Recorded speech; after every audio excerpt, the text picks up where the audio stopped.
बुद्ध धर्म चाहिँ अन्य धर्मसँग मिल्यो, अन्य धर्मको दाजुभाइ हो भन्ने कुराहरू धेरै कुराहरू मैले पनि सुनेको छु।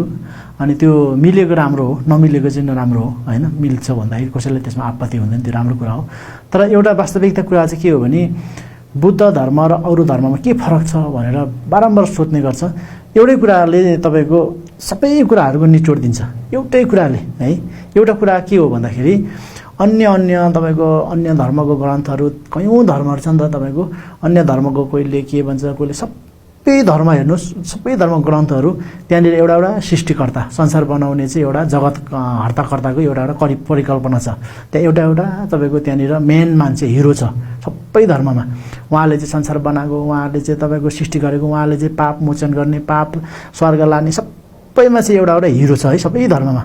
तपाईले मैले त्यो कसैले आक्षेप लगाएको हैन, आरोप लगाएन। तपाई हेर्नु सबै धर्ममा उहाँहरूको देवताले एउटा धर्ममा गयो, उहाँ सबैभन्दा खतरा, उहाँले संसार बनाएको, दुःख सुख उहाँ नै अन्तिममा चाहिँ परम सत्य हो भन्ने आफ्नो धर्म, आफ्नो किताबमा त्यो छ। तर बुद्ध धर्ममा त्यो छैन।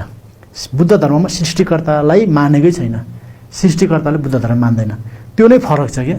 यो कुराले काफी छ बुद्ध धर्म फरक हुन्। बुद्ध धर्ममा के छ भन्दाखेरि बुद्ध धर्ममा चाहिँ हाम्रो दुःख सुख, हामीले पाउने अनेक प्रकारको परिवर्तनीय दुःखहरू सुखहरू कुनै पनि देवताको आशीर्वाद होइन, कुनै पनि भूत प्रेतको श्राप होइन। यो त हाम्रै हिजो गरेको कर्महरूको हेतुफल, कार्यहरूको प्रतिक्रिया हो भनेर चाहिँ यति साह्रो राम्रो व्याख्या गर्नुभएको छ बुद्ध भगवानले चाहिँ।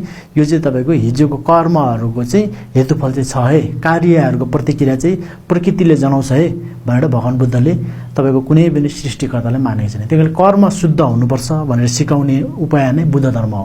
हिजोको दिनमा तपाईको जति पनि बुद्ध धर्म सिकाउने गुरुहरूले पनि के सिकाउनु भएको छ भने बुद्ध धर्म, बुद्ध स्वयंले पनि उहाँले चाहिँ संसारको बसेको क्रममा प्राणीहरूको लागि चाहिँ एउटा उद्धार गर्ने एउटा हुँदाखेरि भगवान बुद्धले कहिले पनि भन्ने म स्वर्ग पुर्याउँछु, म पाप तिमीको नष्ट गराइदिन्छु, तिमीलाई चाहिँ तपाईको यो स्वर्ग नर्कबाट मुक्त गराइदिन्छु तिमीलाई, त्यस्तो कहिले पनि भन्नु। भगवान बुद्धले के सिकाउनु भयो भने संसार दुःखमय छ, संसारको दुःखको कारण छ है।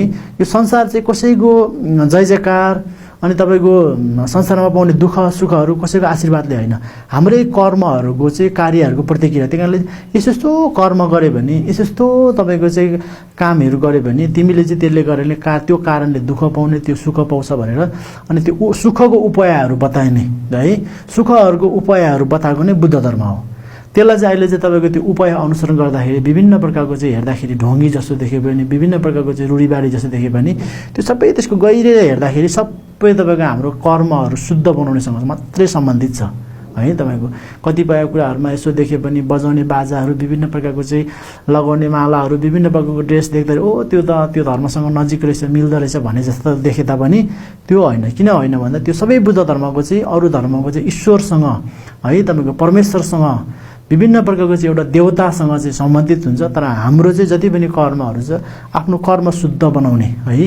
अहिले तत्कालको चाहिँ बाधा विघ्नहरू विभिन्न प्रकारको हटाउनेसँग मात्रै सम्बन्ध हुन्छ। तर परम मोक्ष बुद्धत्व अन्तिमको चाहिँ निर्वाण परम सुख प्राप्त गर्नुको लागि, मोक्ष प्राप्त गर्नुको लागि चाहिँ हामी स्वयंद्वारा नै अभ्यास गर्नुपर्छ, साधना गर्नुपर्छ। तपाईँ हाम्रो सबैभन्दा ठुलो शत्रु भनेको रिस, आरिस, घमण्ड, लोभ र 84,000 प्रकारको क्लेशहरू, यसलाई चाहिँ तपाईको न्यून बनाउनुपर्छ, यसलाई सिधाउनुपर्छ।